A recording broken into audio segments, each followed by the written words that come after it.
Mic's on, desktop audio's on. Say something, please. Fuck you. Okay, that's good. Thank you. Thank you for that. No problem. Damn, using chat. Oh no.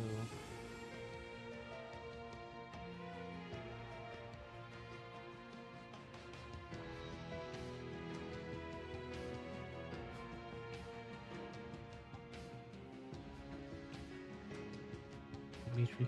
There's a barrel roll front flip lands right on Hornet's face to start on him. What? Wow. That's some freaky shit you're into there, bud. I mean, he is a viewer, so He gets what he wants. Weird. Yeah. Tom, I don't see my truck. Well, I there- guess there you better it is. go get the. Oh, there it is. Whew, they just reordered it down at the bottom for some reason. Okay. Yeah, fuck you. It's where it belongs. Sell, deploy. I feel like Tony Stark now. Deploy.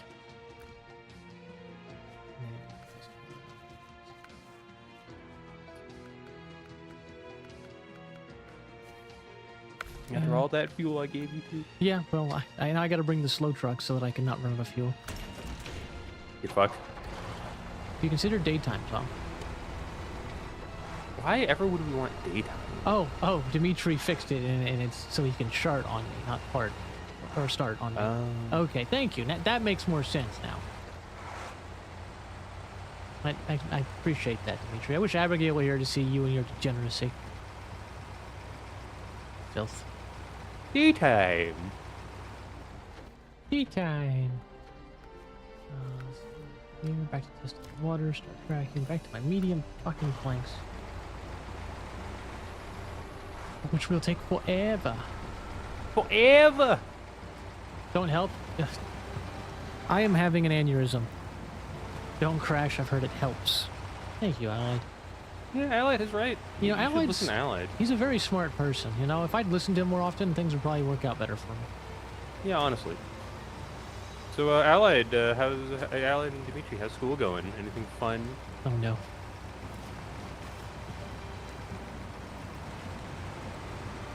Oop. Like playing Hoi. Fuck that noise.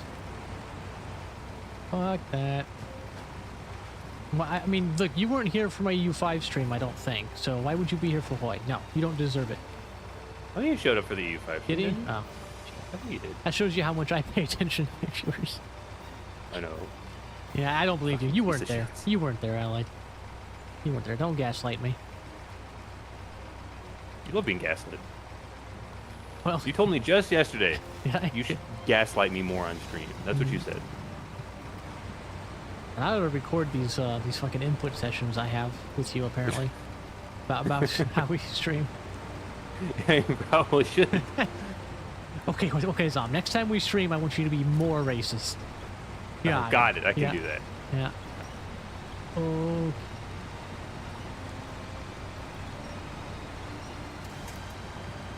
Or did you consider if I were there? I mean, I hadn't considered that. Maybe I wasn't there. Maybe I dreamed it the whole time. In that case, I could just pretend like I was having a Hoi stream and then nod. That sounds like a wonderful That's idea. a good point, yeah. Oop. Oh god, you can rotate the map? Ugh. It's disgusting. Ugh. Yeah, yo. Jesus, fuck. Put it back. I see.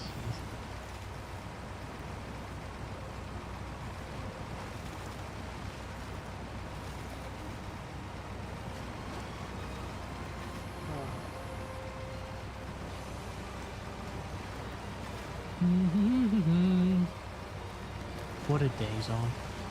What a day. Let's see. Oh, I was reminded the other day that the area of a circle is just the integral of the circumference, which I was like, huh. The area of a circle is just the integral of its circumference. Yes. Remind me what an integral is? It's been a while. It's essentially a summation of an infinite amount of infinitely small sections. Hmm. So, If you take a circle and you say that I want the area of this, well, you can start with the circumference, which Yeah. is Just yeah, how 2 long pi around r. it is? 2 pi r. Yeah, yeah, Yeah, 2 pi r. And then you just integrate that along the radius from 0 to the radius, right? And then you end up with pi r squared is your area. Okay, so numbers relate to each other, and that's exciting. Very exciting. I don't know why you have to be such a judgmental bitch. I'm sorry, about babe. this, I'm right? sorry. You know, you're because some of you're my tism. a fucking retard, you know? Okay. Retard's a harsh word, all right? I don't think that's necessary. Also, thank you, Dimitri. Did you know the mitochondria is the powerhouse? The powerhouse of the cell? Yeah. Oh god. I love how ubiquitous that is anymore. Like everyone just that's the go-to.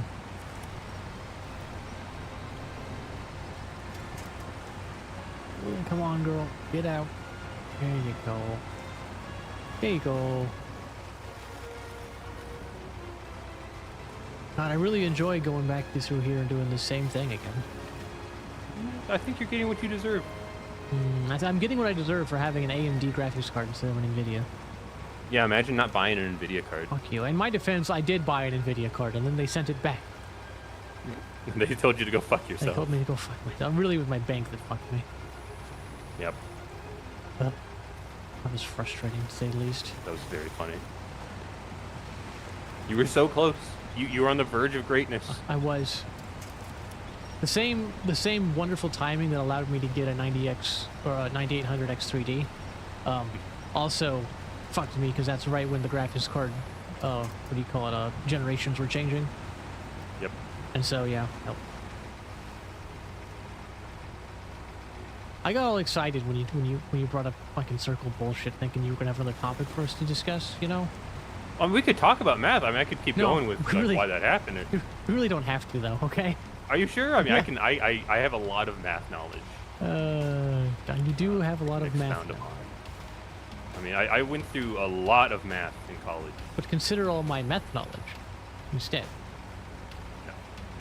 I feel like you're just for some reason trying to avoid talking about the differentials, and Yes. that's really sad. I am. Math sucks. Something wrong That's with just all because you're human bad at beings. it. Yeah, well, that's beside the point. Okay. Oh, okay. I am bad, but that's beside the point. Well, anyway, the reason this came up though is that my girlfriend was like, "Well, how do you?" She was looking at embroidery, Yeah. Okay. some nonsense like that, and she was like, how the fuck do you figure out how much thread you need for this?" And I'm like, "Well, you're going over a circle, so we can just take the circumference of the circle, like the length around, and we can integrate it from the center to the outside, and then that'll give us the area of the circle, and then you just say that one stitch is an approximate rectangle, and so we know the area of each approximate stitch rectangle, right? Yep. And then you just divide the area of the circle by the rectangle, the area of the rectangle, and that gives you how many stitches you need, and then you just multiply how many stitches you need by the length of the stitch, and that gives you about how much thread you need. And you felt really good being able to flex your math skills, Yes. so you decided to inflict it upon me. Yes. Thanks. I hate it. I just feel like you weren't trying very hard when you were in your math class in school. Believe me, I tried really hard. I still failed. Okay. I can do the writing bit. Okay, that's what I do. Oh, okay, sorry. God. Dude, did I tell you in college I had to go do not beginner math. I think it was intermediate, right? Because you're supposed to in college, you're supposed to start out with like algebra, right? Yeah. And it was like I did the aptitude test or whatever, and they were like, no, you're going back to intermediate. So I had to do an intermediate, math kind of thing to introduce me to algebra. And I got through that okay. Like regular math's fine. I get numbers essentially, and if I study a little bit on circles and stuff, I get it. It's annoying, but I get it. And then the second you start introducing algebra, it's just like fuck me. So anyhow, I did that, and then I went on to just basic algebra, and I let's see, I dropped out the first time, because I was very ambitious, and I was like, you know what? The only available slot for me for algebra is a late evening slot, and I thought, well, it's late evening, but it's here, and why don't I just get it out of the way the first semester so I can, you know, just relax and do other things after, right? Tried to take it, and it was like every time I got to it, I'd finished out a day, I'd you know, worked on morning shifts, all that bullshit, and then I would just, like, be trying to stay awake through this algebra class. And so I was having trouble staying awake, I was falling asleep, and then it's algebra. I cannot grasp algebra, so I had to drop out of that. And then I took it the next semester in a morning. It was more reasonable timed, and I did every single fucking extra credit offer they had. I worked my damnedest at algebra, right? And I squeaked through with a D. And it was so fucking demoralizing. Oh no. Oh no, I hate math. Fuck you. Wow. I can do writing just fine. I can basically perfectly. It was so bad too because every other class I'd taken, I didn't have to study. I just showed up for the lectures and then just breezed through, and I got A's. Right? I was a 4.0 student until algebra, and then it was like, you can work your butt off at algebra, and no, your brain doesn't do it. It was bad. I mean, you know, it's all right. I mean, I remember I took calculus 1 at like 8 in the morning. And it was horrible. Oh, horrible. It was the first thing every day. It was fucking calculus. Mm-hmm. There ain't enough coffee in the world to fix that. No, there's not. It was especially bad too because I had a bit of a commute, so I would have to get up at like 6 o'clock or something. I find it so ridiculous because just basic algebra fucked me over, and you guys are doing calculus. It's like, okay, sure. Oh, it's fine. Calculus is literally black magic. Calculus is actually really interesting and surprisingly simple. I found calculus much easier than algebra. She's a witch. Burn her. Oh my god. You have an inexplicable affinity for the dark arts, and I think you need to be purged. Okay, that's just a little. For the good of mankind. Yep. Come on, girl. Let's see if I get to the same spot, and then I can crash again. That'd be great. Yeah, that'd be nice.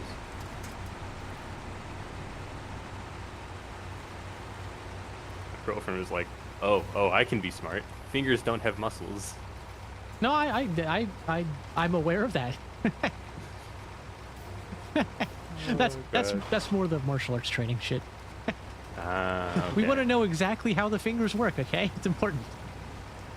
In case I need to take them away, you know? Of course. Yeah.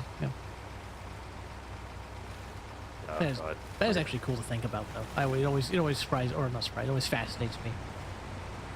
Like, how specifically minute your control over your fingers are, but your fingers aren't doing shit. It's just things getting pulled, tendons being pulled up in your upper arm. Yep. And it's like, and those tendons go all the way down, you know, your bicep down to your forearm, all the way to your fingers, and just the tug and pull of these tendons from that distance is able to give you very specific, minute control over your fingers. It's so weird. So weird. Good. Also, my girlfriend's saying that she took philosophy at 7:30 in the morning in college.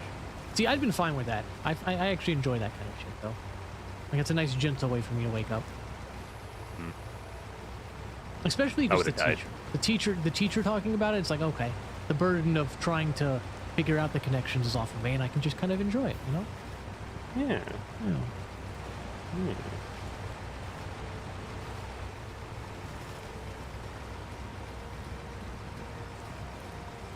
Let's see here. Where the fuck am I going left here? Yeah, that worked. I still remember some of the philosophy classes.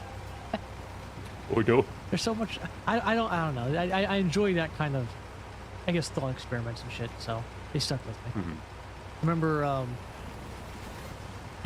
it was funny because I was so like I guess, invested at the time and pretty young and retarded. So I wasn't picking up really on the whole point of a philosophy teacher, which is to make you think, right? And to challenge you and kind of whatnot. And so I was getting really into it. And he would just smile at me, you know? Like, this guy's a retard. No, he was, well, maybe. But I think he was just smiling at me of like, you know, like, good, I'm wanting you to take out these, or what do you call it? Think out your beliefs rather than just believe it, right? Well, I was sitting here going like, why don't you understand, teacher? You know? Yeah. like he understood. He was just making me, you know, he was feeding me, or he was playing the devil's advocate multiple times, like making me talk out my points so that I was backing up everything I said. Yeah. And then he would just smile at me when I get like annoyed with him for not understanding it. I had a very interesting talk with my girlfriend the other day. We were talking about Britain and their censorship problems, which continue to get ever worse. Even worse. I don't know if I sent that article to you, but they're considering getting rid of jury trials for any crime punishable by less than 2 years What? in prison. The UK is considering. That's horrible. I'll send That's you the horrific. article. Well, I mean, you know, the peasants don't have rights to those things anyway. Don't worry about That it. is horrific. I hope, man. That is so horrific. That is the only mechanism by which the people of a free society have to ensure that they're, I'm going to say this in a weird way, but like try and understand the meaning behind it rather than just what it sounds like. They're petty rights. They're small thing rights, right? The everyday little funky wunkies that happen. The only way that people have to ensure that those things are respected, right? And that those things don't get abused is the small court system and the jury trial for small deals. So like, I don't know, I'm trying to come up with a good example, but like a police officer gives you a ticket for doing something that he really shouldn't have given you a ticket for, right? It's only $400, it's only $200, whatever. But it's the principle of the matter. And if you take away the jury trials, you take away that the ability of the people to directly address those little problems. Well, you just hand it to the judge, and the judge is... Their excuse is that they have too much of a backlog. Oh, yeah, no kidding. But maybe you should be putting resources into that instead of fucking welfare and paying for illegal immigration. But I digress. Sorry, Zon. Sorry. You made me angry. Good. Okay, sorry. The argument is, though, just that they don't have the resources to handle the caseload? Yeah, that is the argument. Well, let me pull up the stuff here. Where the fuck did I put it? That's horrendous. Like, so the articles. There we go.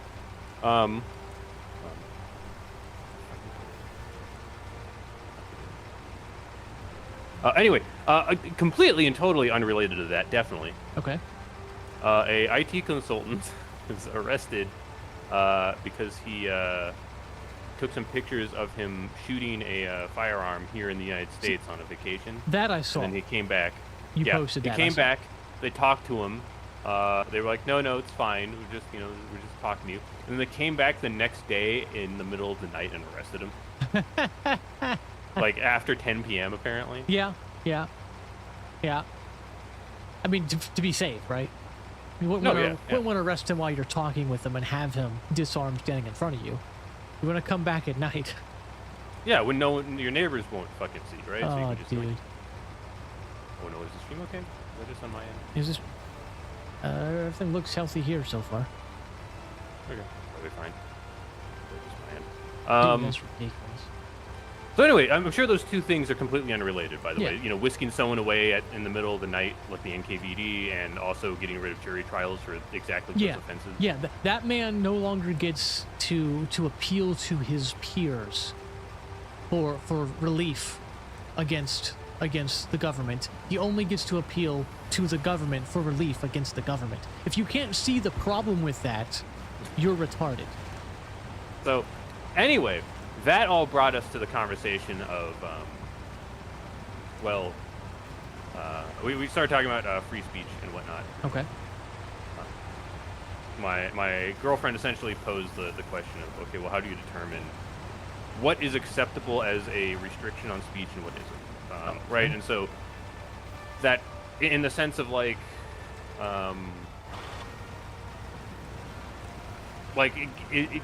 should it really be permissible that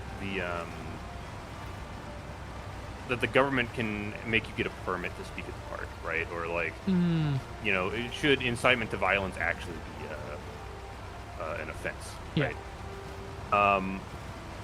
And so we talked about it for a little while, and I essentially came to the conclusion, well, in theory, restriction on speech is permissible until it begins to impede the implied threat of violence from the people. To impede the implied threat of violence. So okay, yeah, explain. So and this is all very theoretical because all of our rights are horribly limited here in the United States. Yeah, of course. But in theory, we have the Second Amendment, right? Yes. And the fucking point of the Second Amendment is that there is an implied threat of, if the government ever goes too far, I have a rifle and I know how to use it. Yeah. And so things that are permissible,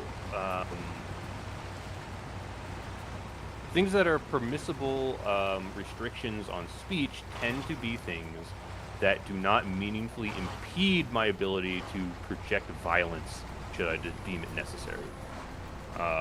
So getting a permit to speak at the park doesn't really affect my ability to organize a militia, Okay. as long as the permit is granted with minimal cost and equally to everyone for whatever they want to fucking talk about, right? And that tends to be how those kinds of permits work. Yeah, it's not right, about the for this topic sport. you're discussing. It's about, like, are you allowed to disrupt everyone else at the park? Yes or no? No? Get out. Yeah. Okay. Yeah. And so I think that's the case with pretty much all of those kinds of restrictions, right? Like, incitement to violence is okay because if I'm at the point of inciting violence with my militia, I don't care anymore. Yeah. So you could rephrase it another way. Inciting to violence is never okay by the law, or by the government. So, and that's how it should be. So another way, it's never okay to do such a thing. And if you're at the point where it's time to stop the government, it doesn't matter if the government thinks it's okay.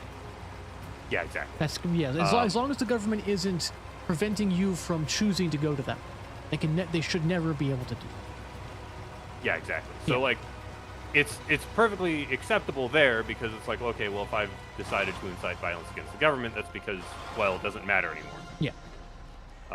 And otherwise, it helps keep, you know, things from getting a little too out of control in other ways, right?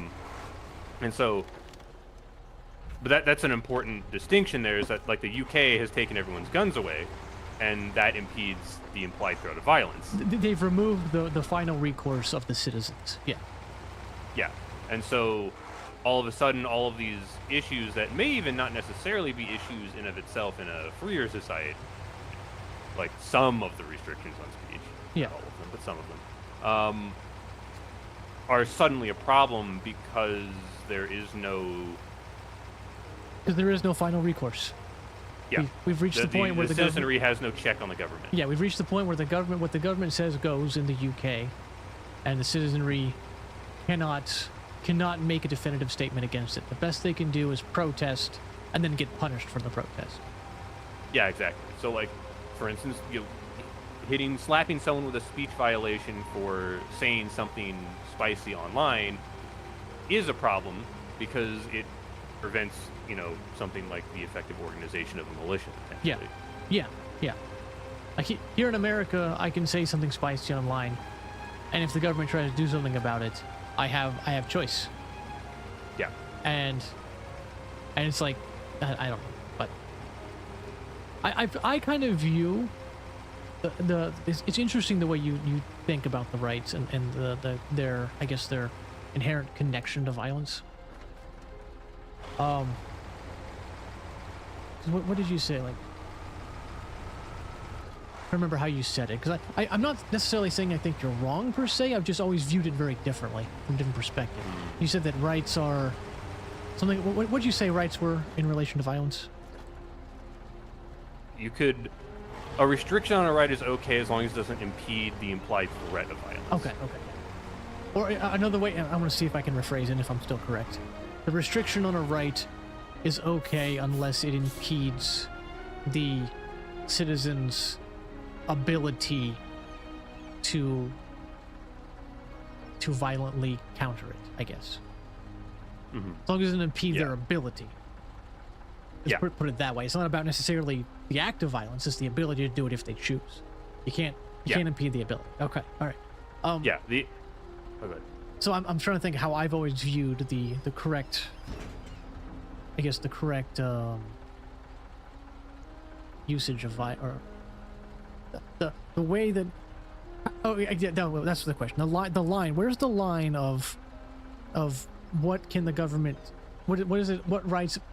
It's hard to articulate this. Where's the line where the government is overstepping, taking away our rights, and where is the line where, or how do you stay on this side of the line so that the government can like keep people safe without impeding our rights? There we go. Okay. Mm-hmm. What decides when they're overstepping? Yeah, and so I was thinking about it, and I think my point of view comes down to, well, if it impedes my ability to imply to the government that if they ever do something I don't like, I'm going to shoot them for it. Yeah. Then that's an overstep. Okay. And I've always looked at it from a legislative perspective, I guess, of like how do we articulate in a legally correct sense what the government's role is in keeping the peace, and where does that role end, and where are the what's the word? Where are the restrictions, and how do they apply? So like I've always viewed it as the government has the right, I guess, or the authority, not the right. The government has the authority, because the government don't have rights at all. Fuck that. The government has the authority to impede upon your rights as a citizen only when your actions impede upon the rights of another citizen. Mm-hmm. That's how that works, and that's it. That's very simple. So it's like the government doesn't get to curtail your speech, but if your speech is inciting violence against another American citizen, you are impeding upon that citizen's rights to life, liberty, and the pursuit of happiness. Therefore, the government gets to take action against you. And we in shorthand will say, well, you're not allowing me to speak, but in reality, the government is not allowing you to infringe upon the rights of another. That's all it is. Mm-hmm. So we'll reference because you said this. So it sounds like a speech violation, but it's not. It's a you brought violence or the threat of violence to this other citizen. Yeah. So I think that's the way I've always looked at it. Because if at any point in time the government ever says, well, you can't say that because that's not right, that's a problem. Yeah. Can't do that. But the government should be able to say, you can't say that because that brings literal, threat of physical violence and harm to this other citizen. Mm-hmm. And I think you can expand that out to, like, say the park problem that I think your girlfriend referenced. Like, why is it okay for the government to say you can't speak at this park unless you get a permit, blah blah. It's like the reason that's okay is because the park is a public domain, which means it's actually not owned by the government, although we'll kind of say it is, like this is a state park or whatever.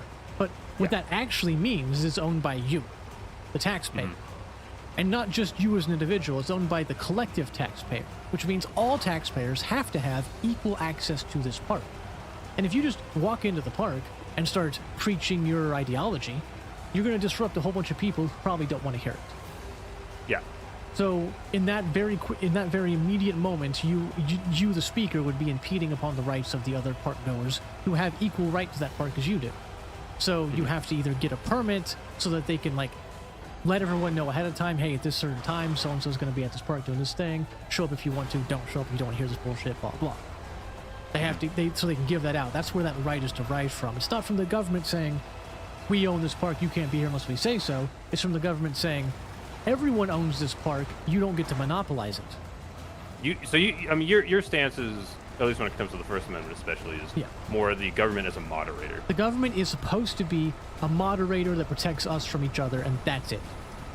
Yeah. That's it. Because they're supposed to step in, and not only that, I'm going to add one more caveat. They're supposed to step in only when we're unable to do it ourselves. They're there for, say, your girlfriend shows up, and then 3 big, strong, burly men try and take advantage of her. All right? Yeah. Government fixes that problem because she can't handle that herself physically. But if you're there, and you've got a gun, and you handle it, government ain't needed anymore. Yeah. You've done your job. Or maybe she has a gun in her purse or whatever. She pulls it out, she's handled it, government not needed anymore, right? Yeah. The government's there when you can't help yourself. That was the original intention. To my perspective, that was the original intention of the Founding Fathers, but we've kind of deviated a bit. Yeah. Yeah, no, I mean, I don't think that's incorrect. I think that that's, like, I think that that's a perfectly valid way to view what the government should be doing, especially when it comes to, say, First Amendment problems. I think, though, that the implied threat of violence squares a little bit better with the Bill of Rights as a whole. Yeah, because they were very focused on that, because that was the issue of the time, for sure. So, like, you know, it squares well with the First Amendment, but it also squares well with, you know, the Second and Third and the Fourth and the Fifth and blah, blah, blah. Well, I would counter that I think both of our ideas, I guess, square together, because my idea includes the idea that you're supposed to be able to be violent. It's only when you're incapable of being violent because you're an individual and sometimes things happen. Maybe you didn't pay attention. Maybe again you're a woman and you're not as strong as the 2 men trying to rape you or whatever, R-word you, whatever. You know, all that kind of stuff. So like the government's there to be kind of like an extra, maybe not safety net isn't a word, but more like a moderator. I think moderator is right. Like an extra moderator and whatnot. But also it's the government, so they're going to respond after the fact. But yeah. But they're the deterrence, not the protection. You're the protection. You protect yourself. You take steps to protect yourself. And so yeah, I think the threat of violence is inherent to that topic. To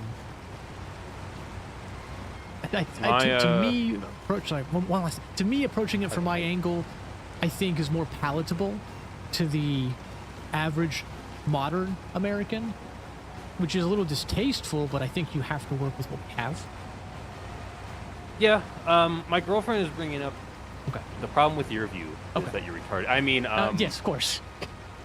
She would say that. She's a woman. I'm just saying the whole violent cult issue and what's collectively accepted by the community. Let me see if I can phrase her reasoning there, or what she's saying. Okay. Essentially, the idea of the problem with the government being a moderator is that it, if I'm understanding the idea correctly, allows the government to engage in restrictions of rights that would otherwise be impermissible under the guise of it's what the community wants. Allows, like the community collectively has agreed upon something. So let's just say, as an example, Boston is a good thing. Is a good example. Boston, I think it's Boston, had a LGBT pride parade some time ago, right? Yeah. And then the straight pride people were like, well, we want to do one because reasons. And Boston originally denied them the permit, right? Yeah. And collectively within the community of Boston, that was seen presumably as okay, right?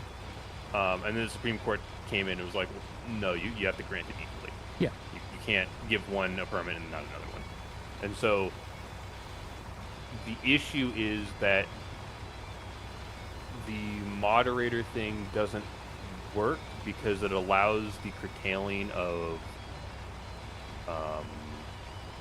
certain viewpoints that are generally seen as widely distasteful within the community. Well, I'm kind of countering that by the story itself. Like, the system worked as intended because we have the Constitution, and the Constitution it lays out very importantly the right of the individual, and the individuals have the right to say what they want to say and be heard equally to everyone else, or maybe not be heard equally. They have the right to speak. Let's put it that way. They have the right to speak equally to everyone else. Everyone gets to choose if they want to listen, obviously. But and so that's why we're not a democracy or just a republic. We're that constitutional republic. So that lays down the framework that requires certain criteria be met, and the Supreme Court is the last line of defense, the law that applies and enforces the law of the land. And as long as we have that system in place, then that issue she's concerned about shouldn't. Well, I wouldn't say it shouldn't happen ever, but it should happen less often, and there's recourse if it does happen. Well, a couple things. Okay. One, we are speaking about this issue. I use this issue only as an example to illustrate the point. Yeah. Right? Because things get very complicated when you think about the idea that, well, what if Hillary had won in 2016? Mm-hmm. What do you think the Supreme Court was going to rule? Because Trump got 3 judge appointments. Oh, yeah. Yeah. At the end of the day, human beings do make the decisions, and there's always going to be that human variance. Yeah. Yeah. And so, relying on the Supreme Court is dangerous. Look, relying on any government entity is dangerous. Yeah. The idea, though, is that we have enough of them, and there are enough points where the people get to speak through, and the way they speak is through voting. That while horrible people do get voted in and bad things do happen because of that, there's recourse. And if Hillary Clinton had been brought in and all that had happened, it would have been a violation of the Constitution, most likely, or for that to have, not been corrected the way it actually was. But the people could observe that, and the counterculture could see that and use that and grow from it, and that's the tool to come back. We're never going to eliminate people misusing other people, and people misusing their authority, and people misusing their power. It's never going to go away. The best we can do is establish frameworks, right, where the people have different means of entry to swing the pendulum the other direction as they see fit. And that's what my argument for this is. It's never going to be perfect. We can't make it perfect.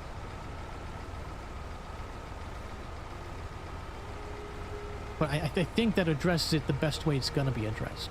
We're going to keep seeing people do things that we don't like. Both sides of the political spectrum, we're going to keep seeing, political leaders do things that they don't like. But as long as the overarching goal of the Constitution, remains the same, and that is preserving the rights of the individual, we the people have, I'm not saying we will do it, but we have the opportunity to keep nudging our politicians in the right direction via the votes. See, I don't know. I feel like that interpretation may be a little overly optimistic on the effect of voting. Especially with the government that we have now. Yes. But what's the alternative? I mean, aside from like a hostile military takeover. Look, extreme violence is always an answer. If it doesn't work, you're just not applying enough force, am I right? Yes, exactly. So like, no, you're right, and I agree with you in that it's not effective. It's certainly not quick. But I think it's the best humanity has made so far, and I don't see a better way. Because what's the law of physics or whatever, the atrophy thing, right? Everything moves to atrophy. Yeah. Right? Everything will, including this nation, and every nation that comes after it. It's just what happens. So I think as imperfect and as much as we wish it were better, that's the best we've got so far. Yeah. Well, I mean, I don't know. It's one of those things where obviously this wouldn't be such a problem if, our forefathers had deigned to maintain the government as it originally was and not as it became. Oh, yeah, like the subsequent generations after the initial... Yeah. Yeah, okay, yeah, gotcha. For sure. Yeah. 100%. It's a slow erosion over generations. Yeah, it's a slow erosion, right? Yeah. So in theory, this would not be a problem if they had done that. But at the point at which we are currently, I don't know if voting really changes very much anymore, right? Because of how large the non-voting part of the government has become. Yes. That is a large part of it. Not to sit here and sing Trump's praises or whatever, and I'm certainly not saying that Trump has fixed everything, right? But it was very historically notable how Trump went after bureaucracy and big government and bloat and all that stuff, he kind of stopped pretty far short to my liking, right? But it's still kind of like a historical first. Not a first. Maybe that's a bit hyperbolic. But it's a rare thing to see a politician get in for that and then accomplish some of it. And so I'm not being rosy. I don't think it's going to actually get better. But like, you're right in that it's not effective. My argument is that it still could be effective if everyone were able to unite, which is hugely not going to happen. But it could still be effective if we all push forward, right? Like this whole, we need to stop with this retarded illegal immigration. We need to stop with this excessive government spending. We need to stop with excessive government welfare. Like a whole bunch of things that are just draining our economy. But anyhow, I digress. I'm going to get too political there. It's just, it could be effective. I don't think we have the society to utilize it, and that's why it's not going to do anything, most likely. Yeah. To address Alexander, not to interrupt if you got anything else going on. Do I need to Google search what's your 67 bill, or is that just something I don't want to talk about? It's a stupid the kids these days kind of thing. Oh, is it? Okay. Yeah. Okay. You're a terrible human being, Alexander. You're correct. Yeah. Oh, God. So anyway, all that aside, so yeah, Britain is looking to get rid of jury trials for crimes punishable by 2 years and less, and also they will arrest you and fine you or jail you for offensive social media posts. Yep. And also they are increasing taxes, so you're in the 40% income tax bracket at like 65,000 USD a year. So Jesus. Really, the British people have never stopped being peasants. The British people are in some real trouble, and I feel bad for them. That's rough. Well, maybe they shouldn't have given up their fucking guns. I mean, correct. But they just wanted a little safety, Tom. That's true. That's true. Yeah. I mean, they did sell their rights for safety, and we all know how that always goes. I'll get biblical on you. They were like Esau, and they sold their birthrights for a mess of pottage. Like, I'm so hungry. Yeah, you can have all my birthrights. Just give me the food. That's literally what happened. But I digress. Phenomenal. The whole non-jury trial thing really really bugs me, but also it's scary because we're not getting rid of the jury trial right, but we've effectively done away with a lot of our jury rights just through the plea deal, the plea bargain system. And Yep. it's actually a huge erosion on how our government's supposed to run and how the people are supposed to have their rights like respected. And it bothers me daily because no one seems to care, and I don't know how one would go about fixing this anyhow. Because we have the same problem here. We have... Well, we can blame Prohibition for that. Oh, yeah. Yeah, I mean, it was started before Prohibition, but Prohibition really kicked it to the roof. Yeah. Dude. I don't know. I go on that all day. Like, plea deals and plea bargains, I think it's the only real flaw I see in the Constitution, that they didn't include some mitigator on it. I think plea bargains should be heavily mitigated and heavily curtailed and controlled by the Constitution. I mean, I think that they should just be disallowed entirely because by their very nature, they mean that you aren't getting a jury trial. Yes. Right? There is... So you should... Oh, what did I finish? I was going to say, so you should... I personally, I think that the constitutionally correct answer is that any plea deal is just null and void. Like, you cannot have a plea deal because you cannot... The government cannot have the citizen give up the constitutional right to a trial by their peers. You can make an argument for free will and choice, but it's like there is another way for a citizen to give up their constitutional rights and of a jury trial, and that's called pleading guilty. Yeah. So there's that. There's your choice. Either agree to be guilty to the charges and face the music, or have your trial and defend yourself. But the current plea deal thing is like, well, if you're too squeamish to accept your punishment, and you don't want to plead guilty, but we also still think you might be guilty. Well, but we're not sure if we can convict you. Well, then we'll give you a semi punishment. The system is inherently coercion is the problem. Yeah. Oh my God, Alexander, you bitch! Stop it. It is inherently coercion. So this is like a thing I've been fucking ruminating on forever. A plea deal is inherently coercion because how it happens is essentially, and it's there are variations, but this is roughly what happens in most plea deals. A person will be accused of a crime.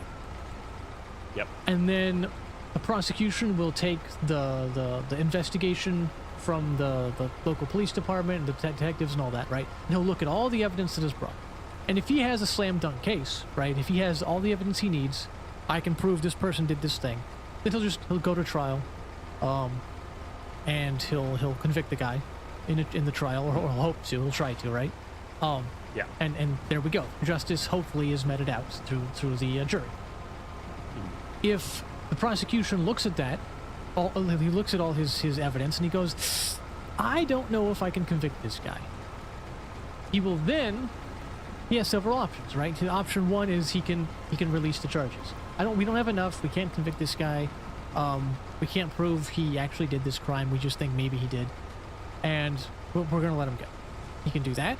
He can choose to continue the trial anyhow. I don't know if we can prove it beyond a shadow of a doubt, but boy, does this guy look guilty. Let's present this to the jury, and maybe they'll side with us. Right? So he has those two options, and prosecutors are rewarded based on how often they get a conviction, right? Their conviction rate. So if they take someone to trial and they're not able to convict, it looks bad on their record. Yeah. Okay, so the prosecution is heavily incentivized to win court cases or to get that conviction by any means necessary. And if he doesn't think he can, he is incentivized overtly much to let this person go without appearing before a judge or a jury at all. Yeah. And then the final key to this puzzle here is that all he has to do, though, if he wants to keep getting those conviction numbers and not risk hurting his record, is he has to bring a sufficient threat to the plaintiff, to the defendant, right? He has to bring a sufficiently scary threat to the defendant and scare them enough and then offer them the carrot, right? The carrot and the stick method. If you don't agree to be guilty of these couple of lesser charges so that I can get my conviction, I will come at you with these greater charges and I will do everything in my power to send you to prison for 40 years. Yeah. That's what he'll say. But if you'll accept these lesser little charges, I'll give you a $2,000 fine and maybe 1 year of probation. And then what innocent or guilty man in their right mind would take that bet? Because remember, this is the prosecutor. He has all the money and the resources and the power of the state behind him, and he has no threat to himself. Yeah. He doesn't fucking care. Win or fail, it doesn't matter to him. All he has to do is sign his name on a piece of paper, job done. While you as the defendant have no state behind you, you have no resources behind you, you are a person alone, and you have to commit yourself, your body, your soul, and your freedom to fight against the overwhelming power of the state. And you have to rely on a jury of your 12 fucking peers. And rely on a jury of your peers while they're being influenced by professional lawyers who have been doing this forever. And you have to hope that whatever lawyer you can maybe afford will defend you. And, if you're rich, you have a decent chance. If you're not rich, kiss your ass goodbye, you're done. Yeah. It is my humble opinion that the plea deal system has convicted and continues to convict like thousands of innocent American citizens daily. It's a horrible system.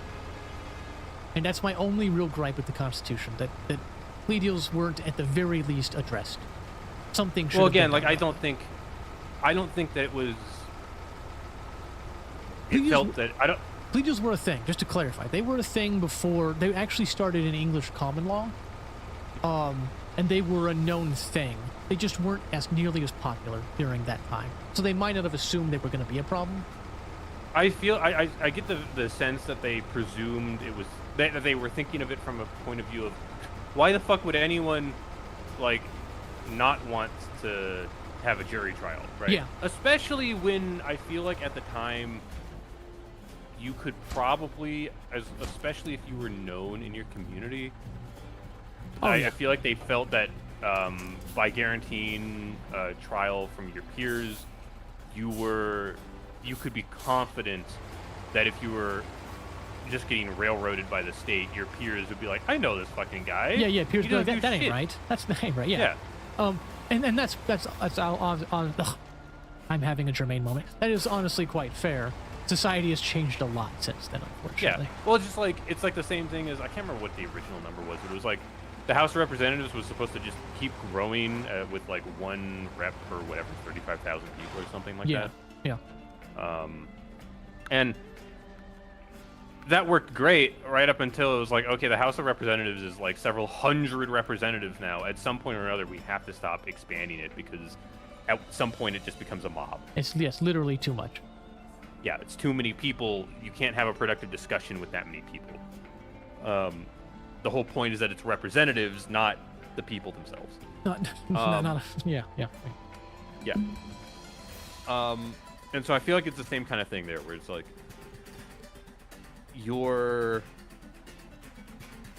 I feel like the founding fathers didn't really consider this idea that communities would regularly grow so fucking big that your peers aren't even tangentially related to you, like nowhere even fucking close. Mm-hmm. Like they couldn't even possibly know you. Oh, well. I mean, for the information that they had, they did a pretty good job, but we clearly need to be adjusting shit. I know. Yeah, but fucking...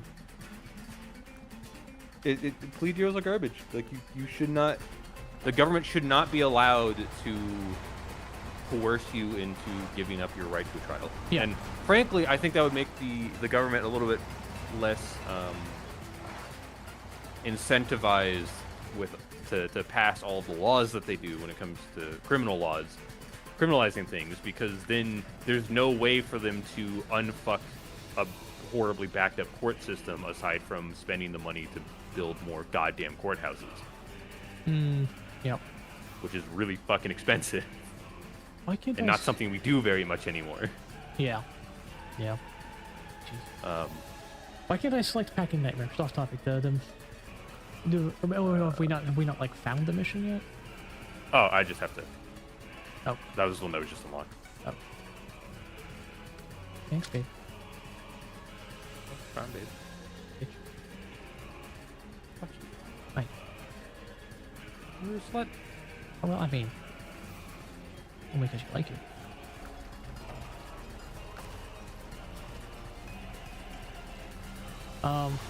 Well, I'm glad we had this deep discussion about everything that makes me angry about the current government. Everything? I don't know if that was everything. Oh, so some of the things. It's a handful of the things. Yeah, as a treat, a minor bit. I don't know what's wrong with you, Alexander, but I'm glad you're here listening to this rant. Yeah, it's good. It's good. Look, I'm just saying that, you know, the American people have lost their willingness to imply violence to the government, and I think we're all worse off for it. And it's not just violence to the government. I think it's violence in general. We've really turned, like, okay, if you want me to continue going down my unhinged rants of what I think's wrong, of course. Your girlfriend's gonna love this. It's all them filthy women. No. It's the women. Yeah. to some extent, though. Okay, to some extent, what we've done in like the last 150 years or so, with liberalism, is there's good things to be said about liberalism, right? The emphasis on the individual, everyone has inherently the same rights, etc., etc. This is all good stuff, okay? Mm-hmm. But what has happened too is that for the first time in all of human history, women have the same rights as men. And while I'm not saying it's a bad thing in and of itself, okay? Men have rights and have had rights historically, but to go along with those rights, men have always had, and to this day still have, responsibilities. That responsibility is, if this country goes to war, you're going to the front lines. You don't have a choice, right? That's one of them. And there's other ones too, right? Like, men have the responsibility to feed their women and their children. I've always had that throughout history. Doesn't mean that every man is taking the responsibility, well, blah, blah, blah, of course not, etc., etc. But we're talking about broad society here and how we view people, okay? Women have been given equal rights to men, by men, by the way, I might add. They've been given that, and we've reached the point now where they have equal rights, equal say, and no extra responsibilities. So while men are still required, like I'm still expected if I date you to, you know, quote unquote, buy the meal, to open the door, to perform all these. You're gonna open the door for me, babe? Fuck you, Sam. I'm talking about women. Oh, okay. Sorry, Bitch. sorry. But you know, all these things, right? And we used to do that. Men used to do that for women. Why? Because they had responsibility. They had the rights and they had the responsibility to go with it. It's like, okay, it's my job to look after you because I have the right and the responsibility. So that's where that inherently came from. We threw away that difference in or that differences in rights, okay? But then women are still going like, men, why don't you keep the responsibility? You know, why don't you still open the door for me? It's like, bitch, you're the same as me. You got all the rights I have. Why am I looking out for you? You know, you have the access to the same work, the same job, the same money. Why am I paying for you? I digress. I don't want to go down that line too far. But where I'm going with this as far as the nation and the society is going is that with that addition of this kind of like growth of feminine influence in the government, we've brought in a lot of influence from a lot of people who, unlike men, aren't inherently comfortable with violence, don't recognize the need and the use of violence, because biologically for the past 3,000 years they've been the people who have stood behind the men while the men worried about the violence. But now we've got a bunch of people who don't understand and are very uncomfortable with the idea of violence, and they're starting to dictate and influence how our laws work, how our society works, and they're not accounting for the fact that people can be violent. And that's what's really destroying us, because there's a bunch of other societies in this world that are run by men and that women have no say in, and those societies know exactly how to employ violence, and they've been doing so against us for quite a while now, and the response from our society continues to be more and more passive. We got to be nice to them. We got to be like, they're going to eat us alive. So I'm not like sitting here, women are evil. Of course not. Of course not. And we do need women, and we do need that. They just need to get back in the kitchen, right? But there needs to be an understanding that women need to pick up on, I think, of there's a time for violence, and if you're not comfortable with violence, you need to get out of the way and let the people who are do their damn jobs. Because if you keep getting in the way of the necessary use of violence, Hans agrees with Zombie, of course, get back in the kitchen. If you keep standing in the way of the necessary use of violence, then your protectors are going to die, and then you're going to be dealing yourself with those people, like they are in Great Britain right now, getting, you know, what the I can't, how do I say this for YouTube? The child grape gangs, right? Yeah. Like they it's horrible, but they've ceded their ability to defend themselves because they want to be nice to people who are fucking evil. Anyhow, yeah. I digress. Fine. But I think that it's that liberalism that has eroded the American, I guess, understanding of how reality works. That people aren't always nice, and that you have to be able to defend yourself first and foremost, and you have to be able to do that with violence. It's not evil to be violent. It's evil to be violent when it's not necessary. I would also argue it's equally retarded, irresponsible, and therefore immoral to not be capable of violence. Because then you're letting down anyone and everyone who may be relying on you for help and safety. So, I digress. It's fine. So, all this means is that you think that women need to get back in the kitchen. All this means I think women need to get back in the kitchen. That's correct. Yes. Oh, God. I honestly think that if, in general, like, there's plenty of wonderful individual women, but in general, if we could get women to stop with that bullshit of, women are better than men, and, you know, right? If we could get them to recognize that men are actually really good at things that they're not good at, like violence, and the proper application of it when needed, and we could get the two to work together, we might be okay. The problem is right now we have a very incredibly strong kind of angry feminist movement going on that is very much women should rule the world, and it's like we're all fucked if women rule the world. And I don't mean men. I mean our society is fucked if women rule the world. Mm-hmm. But and that's not a knock on women. It's just in order to rule, you have to protect your people. And generally speaking, that doesn't quite work so well when it's just straight women in charge. But Yeah. I digress.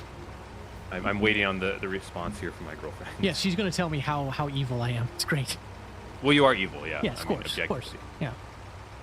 Like, I argued again that it's like women are great and life would suck without them. But there's strengths and weaknesses here, and I think the feminist movement has gone from being a good thing to being a very detrimental thing. Because it kind of throws away the strengths of men because women are perfect. Slay queen. Well, I mean, you know, shouldn't you slay? I mean, come on. Well, yeah, but that's a different conversation. Oh, okay. Sorry. We should definitely slay the queens. Of course. Also, Alexander, America might be cooked. It very well could be. But we are significantly less cooked than I think a lot of the rest of the developed world. Yeah, we're less cooked than all of Europe, frankly. So it might I be wouldn't bad. say all of Europe. There's some countries in Europe that Yeah, are okay, fair enough. Like I would say Poland, except Poland I think is culturally doing quite well. I am concerned about them given their military strategic position. You know. Yeah, but Poland, the Czechs are doing pretty good. That's good. That's good. Yeah. Actually, I haven't been keeping up with them at all. Well, the Czechs are like the only country in Europe that has gun rights the same kind of way we do. Oh, cool. Okay, you know they don't what? have it's not guaranteed in the Constitution, but they have like an actual right to self-defense as recognized by the Supreme Court. Awesome. Fucking awesome. Yeah. So the Czechs are doing okay, Fucking but it's mainly the European countries that are doing okay are mainly the former Soviet countries that all have memories of what they remember you know. what it's like to be under communism, and they're like, nah. No, thank you. Give them like 6 generations, and that might go away. But for now, they're doing great. Yeah, exactly. It makes sense. It's only the nations that were never under communism or have been a long time since they've been under communism that actually want communism. It's almost like once you experience it, you fucking know better. Yeah, weird.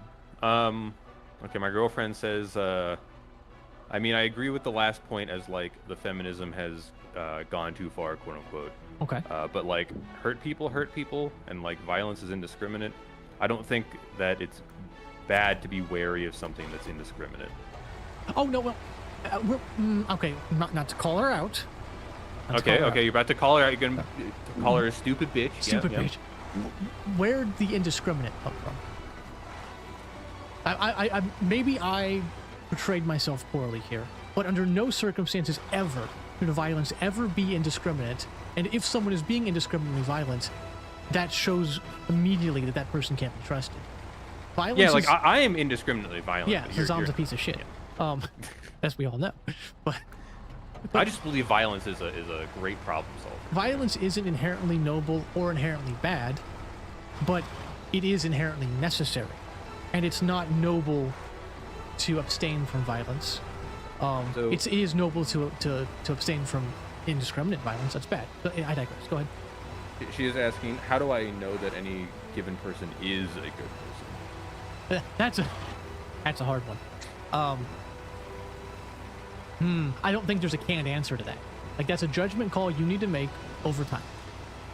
Violence, I guess my point here in regards to violence is that someone being violent couldn't determine if they're good or bad.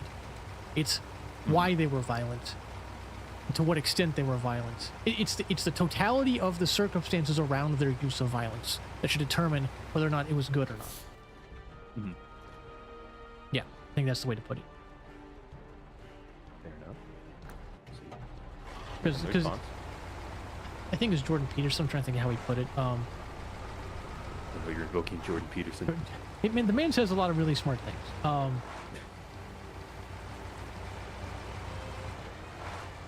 does he put it? He says,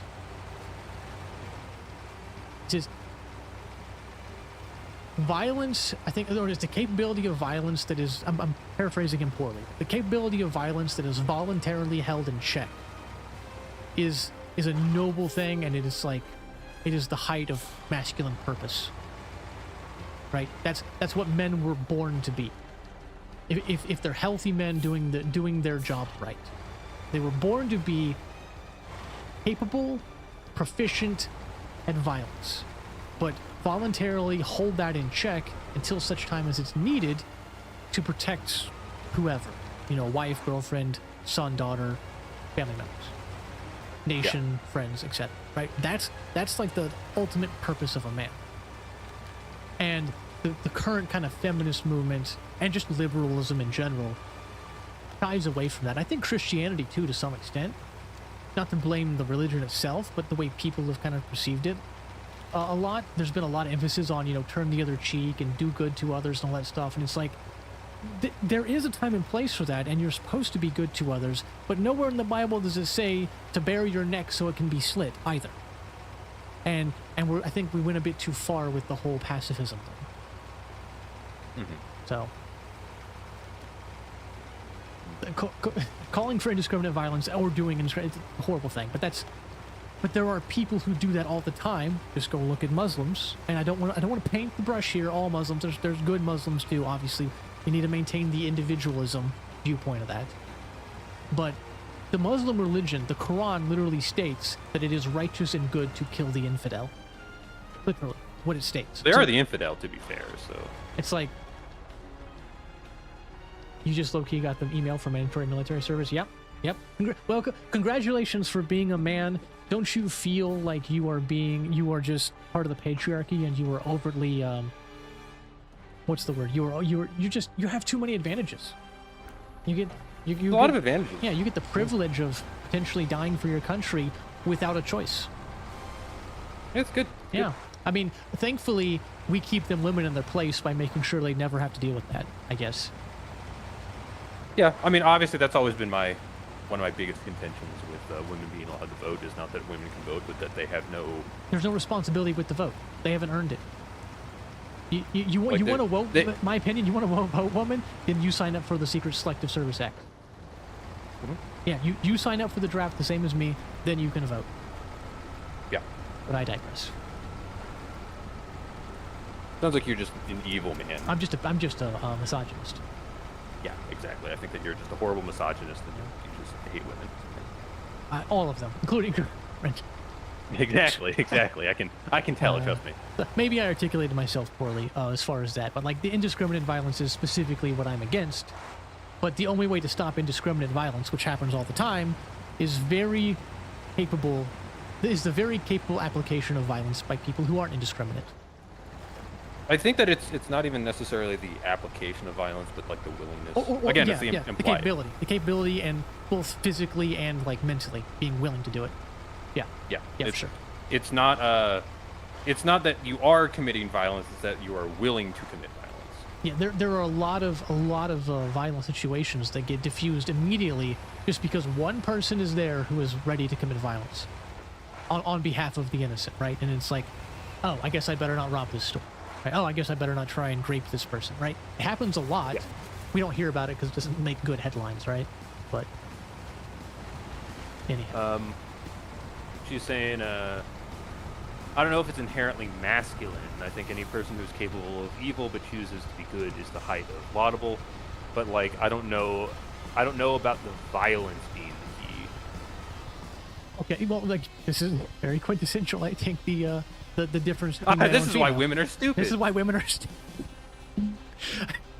I think the natural, this is my opinion, the natural kind of feminine urge here, I guess, is very much of, let's teach, let's fix this problem. We can show them a better way. We can do better, kind of a thing, right? And please don't tip. Okay, fine, everything's fine. Okay, and that's laudable and that's good and that's. And I'm not even like being, condescending when I say that, right? Like, we need women and people, men too. We need people doing that in our schools, in our society, everywhere, blah, blah. But that is half of the battle, and it's the second half of the battle. The first immediate half of the battle is what happens when the violence is brought to your face. 'Cause when someone is at that point immediately, you can't handle them with kindness. You can't handle them with teaching. The violence has to meet the violence. And if the violence is good enough, is capable enough, the violence can actually stop the hostile violence without killing. Right? If you're competent enough. Some would say that is weak violence. Fuck you, some. If you're strong enough and you're capable enough and you're trained enough. Excuse me one sec. Jesus. Okay. Then that's the superior violence can contain that situation without death, right? Without bloodshed. And that's good. Because then the education can try to come in, right? Then the better way can try to be talked about. You know, obviously the person still has to be open to it, and you can't force openness, but then those options become more available. But you can't have the soft approach without the hard. And if you take the hard approach and you don't temper it with some soft approach, you end up with some really bad things. For sure. That's again why it's necessary to have both.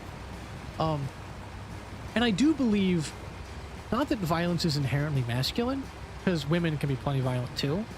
I just believe that men are better at it, both physically, and I think mentally they're better equipped to handle both violence and the result of violence.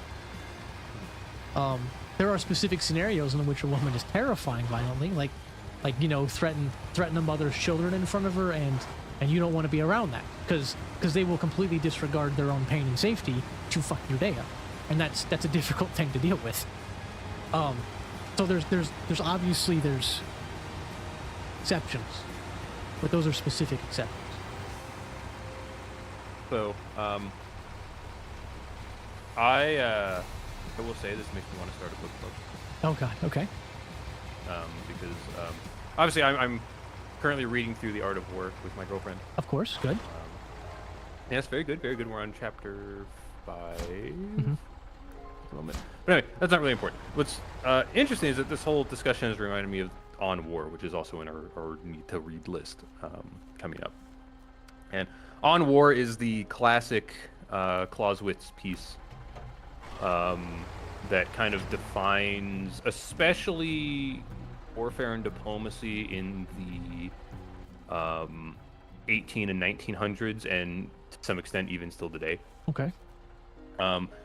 Where part of Clausewitz's theory being that warfare is simply diplomacy through other means. Well, I mean, yeah, I could see that. And I feel like that's kind of a natural extension of the discussion we're having currently. Yeah. And so it makes me want to just start a book club, and we can all read books and discuss them. And I think that'd be quite fun. Well, consider this. It has been said that like a relationship is a fight, like a romantic relationship is a fight, and there's parallels here. Is that why we fight so much, babe? Yeah, 100%. Fuck you. But like now, and I think that all can tie in, because like sure, war is diplomacy and by different means, correct?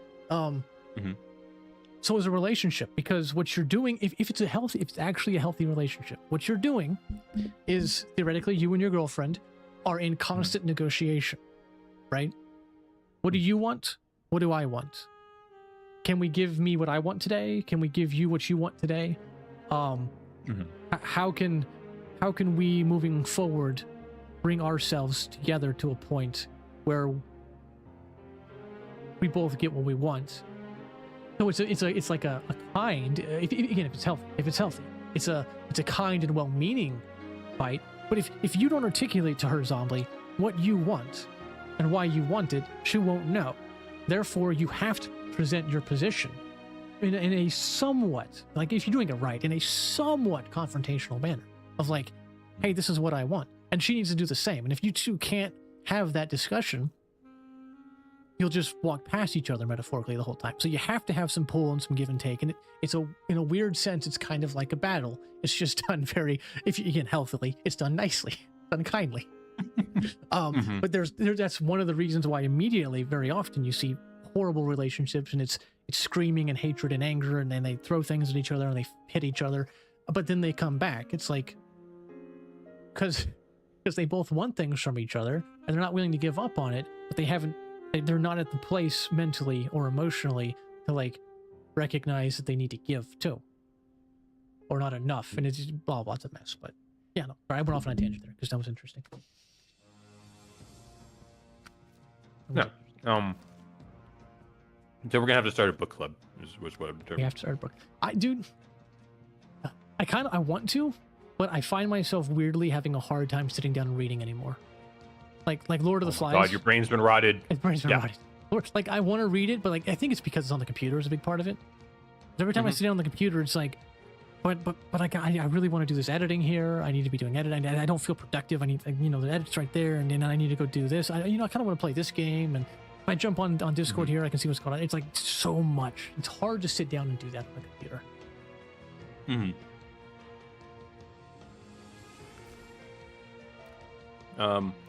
Also, as far as my girlfriend, she says, I guess I keep falling back to my perspective that parents aren't parenting. They've gotten lazy and bored and not wanting to do the work of instilling values into their kids. 100%. 100%. Oh, I'm not going to go on a rant about my brother and the way he raises his kids, but 100% agree. 100% agree, and it's everywhere. It's everywhere. Like, a lot of parents seem desperate to be friends with their kids. And can I tell you right now, to all 4 of my viewers, if you are being friends with your kid, you are being a horrible parent and you are doing them a disservice. Yeah. I mean, like, you can be friends with your kid once they're not your kid anymore, quote unquote. Yeah, when they get older, by all means. But when they're young, you're not supposed to be mean to them. You're not supposed to abuse them, obviously. But you're supposed to be a authority figure. And you know what happens when an authority figure outside of parents becomes too close with the people they have authority over? They call that like corruption and degradation and sexual whatever it is. Like I'm not trying to bring sexuality into the parenting dynamic, but it's not good. You don't get so close with the person you have authority over. If you're being a good parent to a kid, you're projecting calm, you're projecting authority, you're explaining to them why they're wrong when they're wrong, and you're making sure they don't do that wrong. And you're teaching them how to behave in a society in a manner that will make other people like them. Because too many times today, it's everywhere, parents are so desperate for their kids to like them that they fail to teach their kids that when you act out in public, people around you don't like you. And then that leads to a society we have nowadays of where people don't understand how to interact with other people. People don't understand how to be friends. They don't understand how to like make connections, right? Because all they've learned throughout all their growing whatever is that if I scream for something, if I throw a fit, if I show people how upset I am, well, that's a horrible thing and people are supposed to make me feel better. If I'm upset, someone's going to come by and pat me on the head and tell me it's okay. They're going to give me attention. They're going to give me love, right? They're going to put a fucking iPad in my hand so I can be entertained.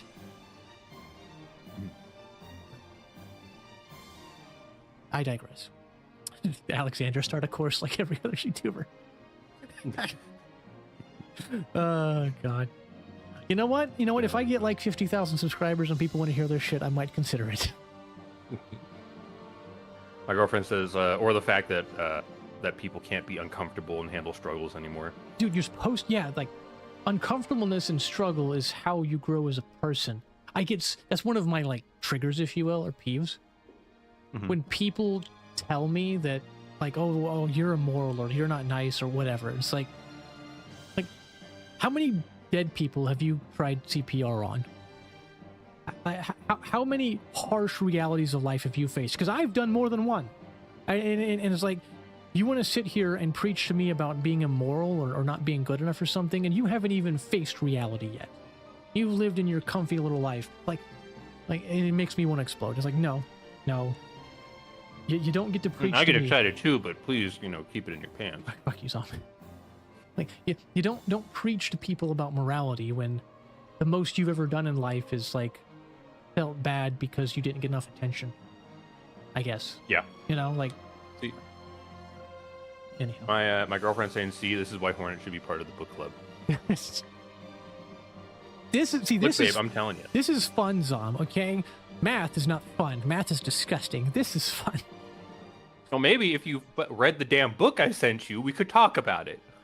Yeah, God. I'm right, Alexander. Like, and it's so rough too, Alexander, because it's not my place to go tell a parent how to parent, right?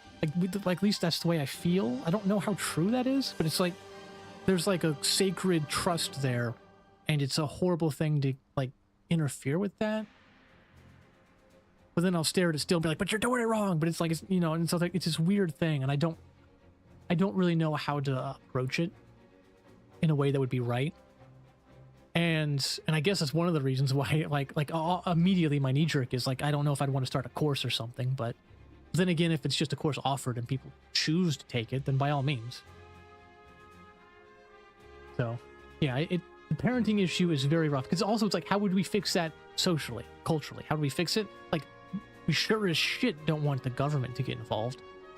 We don't want the government involved in parenting. That's horrible. And we definitely don't want to write laws about how you parent. That's also horrible, and that's a violation. But how do you teach society? Thanks, Alexander. I based some. Based.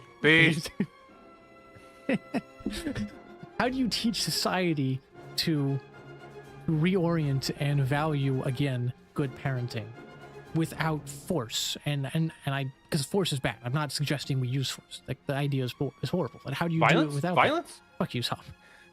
Like, it reminds me of like what we've tried to do in the Middle East, right? We try to bring them freedom and democracy, and they don't want it. You can't give someone a gift that they don't want to receive. My girlfriend's saying people just need communities again. I mean, that would probably be a large part They of need it. to be held accountable to the people around them. Yes, because you do something wrong, and the people around you who you've known for most of your life, you know, are disappointed in you. That's a really big social corrector. Mm-hmm. Yeah, we don't have it anymore because we all live on the internet. And if I say something stupid to you on the internet and it embarrasses me, I just don't ever talk to you again. Mm-hmm. Like, don't get me started on the YouTube commenters. Like, the amount of That's people... a low elo take, Hornet. Yeah, the amount of people who just say that, the low elo gameplay, right? Like, I want to articulate to each and every one of these people, like, do you not see the error with your process here, right? Like, it'd be like a Major League Baseball player, okay, is driving down the road, and he drives by a Little League game being played by a bunch of Little Leaguers, okay? And he stops the car, gets out of his car, walks up to the field, and then shouts at the teams that are playing, "You guys suck. If you were playing in the major leagues, none of this would work. Why are you so bad? But thankfully, I'm better. I'm good." Right? That's what that would be like. And wouldn't that be like a ridiculous thing to happen? That'd be horrific. And yet, on all my Broken Arrow videos, I swear, if you go through the comments, like every third or fourth video, there's got to be a comment there somewhere where someone looks at it and goes, "Low elo gameplay." And it's like, you know what? Fair. I might be a low elo compared to you, but what do you gain from this? What are you hoping to make a social connection here? Are you trying to pat yourself on the back and make yourself feel better? Like, this is not how human beings behave. Did you not have parenting? I mean, probably didn't. Because if you had parenting that taught you how to interact in society, why would you say something like that? It makes no sense. But, you know, I don't know how to get to people like that. And I don't know if I should bother, and et cetera, et cetera. Yep. So I think what this all means is that you're fucked and you're going to be part of the book club now. I'm going to be part of the book club now. How big is this book got club? The book club right now is me and my girlfriend. That's what I thought. You're not part of it. Yeah. We can include the rest of the Discord, but I kind of have some doubts about some of the takes from some of the other Discord members. Cyborg could join. I think Cyborg would be fine. Does he need to allow Cyborg? Okay. Oh, Jesus.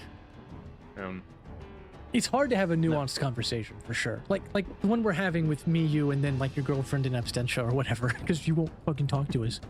Oh, bitch. It's hard to have a conversation though about things like this, because like, you take our conversation. It sounds like she thought I was talking about indiscriminate violence or something, and Probably a large part of that is me not articulating it well.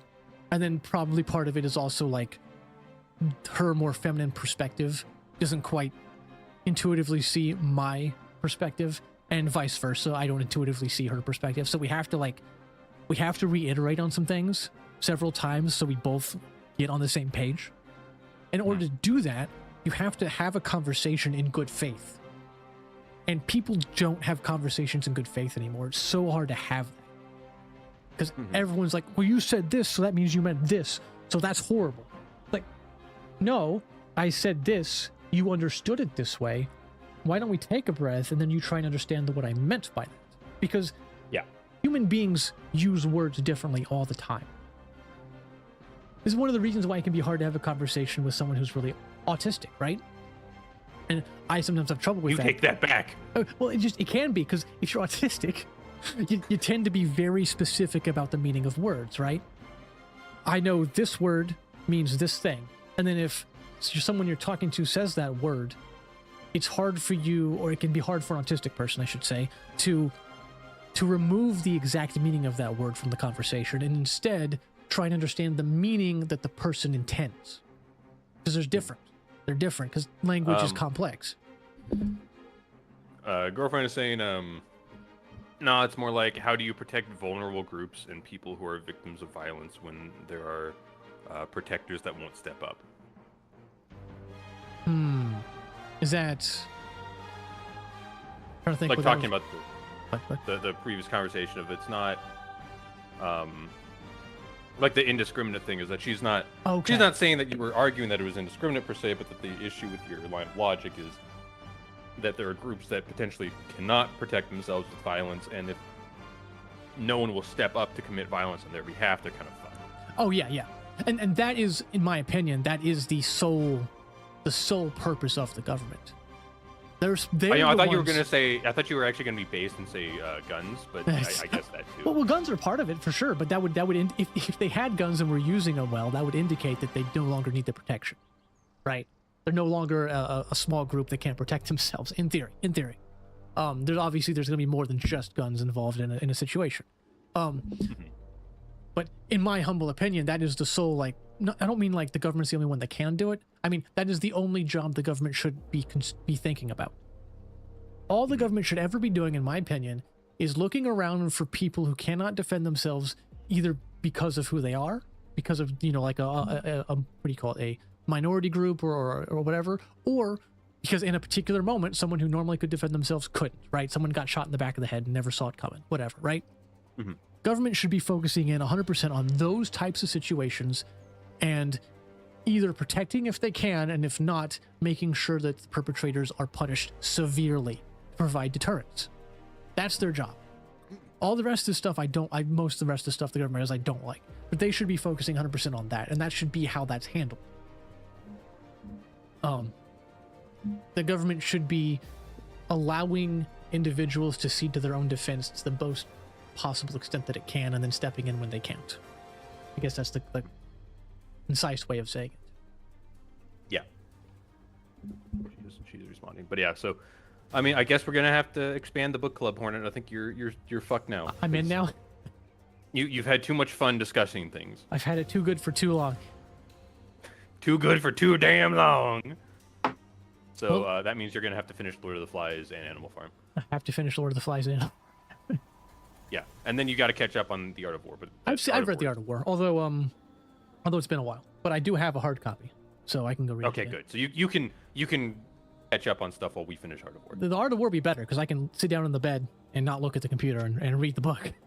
Well, so, exactly. But yeah, you're fucked, Hornet. You're gonna have to read it, and we can even put it in our Discord. If anyone else wants to join in the club, they're welcome to read the books along with us. Read the book and then try and explain to us why Zombie is evil and wrong in his opinions.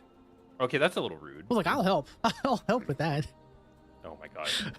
I've been staring at the map for a while just talking, but we are at our 2 hours. So. Oh, okay. We're free. We're free elves. Thank you for being here, Alexander. Some of us can. Hornet can't actually. He's retarded. But well, that's why I do audiobooks. Yeah, exactly. You got to listen to it. God made audiobooks so people like me can read. You illiterate fuck. bitch. But like I said, thanks for being here, Alexander. We'll wrap it up for now. We might aim some of my streams more in this direction and see if I get a response from the YouTube honestly. algorithm. But Just yeah, I think that's better, honestly. all right, end of stream. Thanks for being here too, Allied, bye, even Allied. though you didn't participate, bitch. How dare you? I know it's fucked up. Anyhow, see you guys.